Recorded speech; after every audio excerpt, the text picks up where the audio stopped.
vou começar esse vídeo com o maior clichê que existe. O aniversário é nosso, mas quem ganha o presente são vocês. O Clube de Literatura Clássica está completando 4 anos nesse mês de maio e, como vocês sabem, por ser um mês muito especial, a edição também é.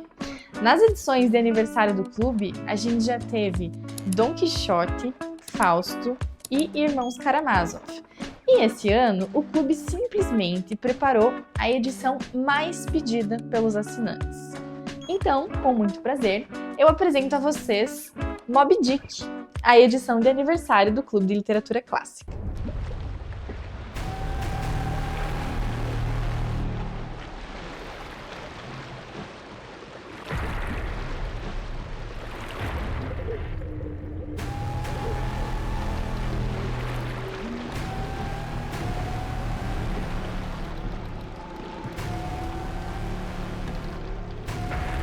Vocês pediram muito, é com absoluta certeza a edição mais pedida pelos assinantes. Volta e meia eu tô lá no Instagram vendo algum comentário de alguém falando sobre Moby Dick, pedindo, né, essa obra, comentando no dia do lançamento de outras edições, achando que ia ser Moby Dick. É bem interessante ver isso. Então, o desejo de vocês foi atendido. A edição do Moby Dick, feita pelo Clube de Literatura Clássica, tá lindíssima e, honestamente, não podia ser diferente, né? Digna de uma edição de aniversário mesmo. E antes que eu fale sobre essa obra aqui, eu quero lembrar você de se inscrever no canal, porque se você ainda não é inscrito, é interessante você se inscrever para você não perder nenhum vídeo, sabe? Toda semana tem novidade, tem vídeo novo, resenha sobre as edições de cada mês e também para apoiar o nosso trabalho, né? Isso é muito importante pra gente que tá aqui produzindo conteúdo. Então, não se esquece de se inscrever e também deixar o seu like no vídeo. Mas vamos lá, vamos falar sobre o livro Moby Dick.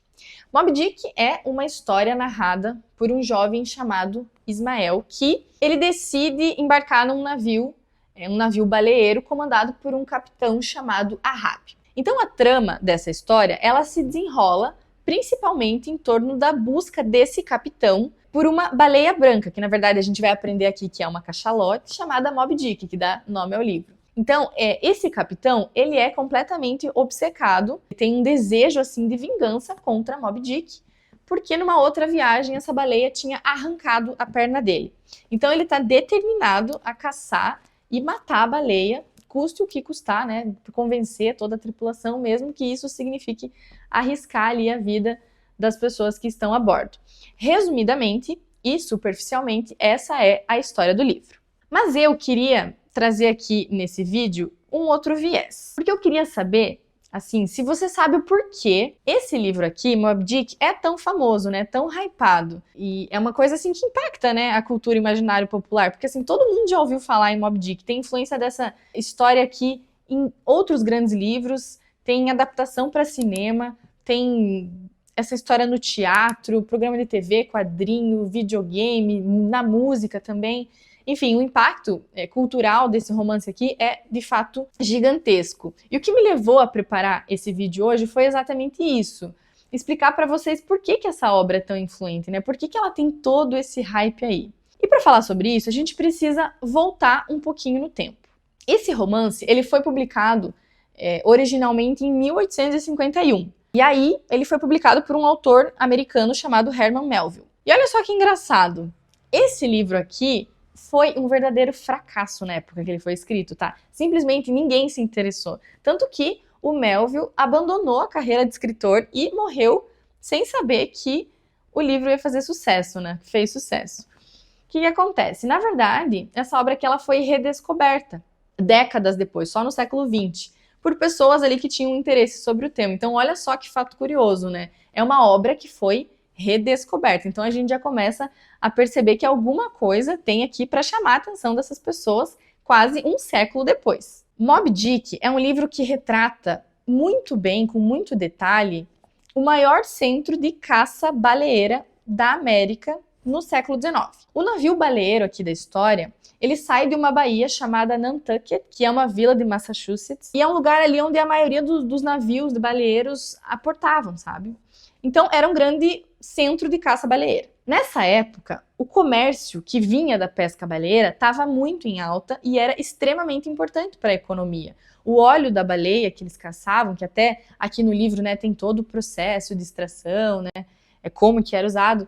Tem ali, né, que ele era usado para combustível, para iluminação, para fazer cosméticos, vela, enfim, era uma coisa que gerava renda para a comunidade, amparava as pessoas, as famílias, né, e tudo mais. Então isso foi algo extremamente importante para os Estados Unidos triunfar como nação, sabe? Então, uma das coisas que tornam essa obra interessante é a relação dela com a história dos Estados Unidos, todo esse retrato, né, dos costumes e das tradições das pessoas que viviam ali da pesca baleeira. Em segundo lugar, eu diria que o fato do autor, o Herman Melville, ter vivido na pele a experiência de viajar e trabalhar num navio baleeiro também torna essa história mais interessante.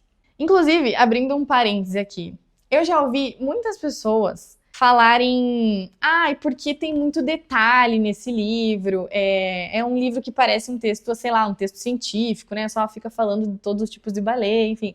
De fato, tem alguns momentos com muitas descrições, né, fica mais pesado, muito técnico, mas são momentos importantes, na minha opinião, que inclusive eu acho que é o que diferencia e faz esse livro ter todo esse hype que ele tem, tá? Então, vamos lá, vamos lembrar, né? O Melville, ele é uma pessoa que ele passou por essa experiência de trabalhar num navio baleeiro. Então, é um livro que foi escrito por uma pessoa que sabe mais do que ninguém todos os detalhes de uma vivência a bordo, né? Todo o processo de caça, o que era feito com cada baleia. Não é um livro autobiográfico, mas é baseado, sim, em diários de bordo e na experiência pessoal do autor, né? E também em alguns acontecimentos. Eu quero falar sobre alguns fatos e acidentes que basearam esse romance aqui, só que eu vou falar isso num outro vídeo. Então, não se esquece de se inscrever aqui no canal para ficar atento. E assim, além de detalhar os costumes, né, que fazem parte da história dos americanos, a narrativa construída pelo Melville é muito multifacetada, porque ao mesmo tempo que é um livro que fala sobre aventura no mar, também é um livro que tem uma parte mais científica, sabe? Só para vocês terem uma ideia, tem um capítulo aqui que ele vai explicar todos os tipos de baleia que existem, como que é cada uma, que parte do corpo que é usada, né, a partir da caça, enfim, como que aquilo vai ser comercializado. Tem também uma parte sobre etimologia da palavra baleia. Ele traz diversos significados, assim, em outras línguas, né, pinturas famosas que retratam baleia na Bíblia. Então tem muito simbolismo, sabe, camadas de significado. Até o nome das personagens, assim, você vai ver a referência religiosa, sabe, ao longo do livro. Então tudo isso faz Moby Dick ser uma obra com uma narrativa multifacetada, que inclusive dá abertura para diversas interpretações. Até o Albert Camus disse que o Moby Dick é uma odisseia sob o céu vazio, e isso faz o Melville ser um Homero do Oceano Pacífico.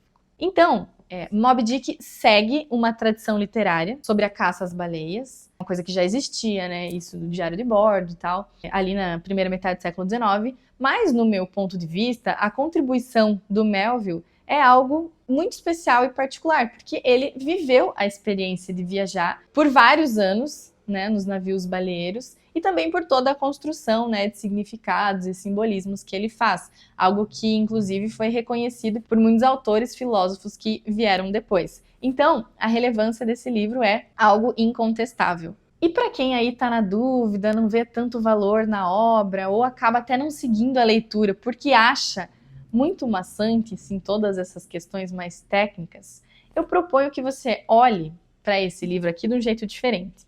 Sabe quando você está muito acostumado a assistir aqueles filmes hollywoodianos, assim, emocionantes, cheios de reviravoltas, que você não precisa nem pensar muito para se emocionar?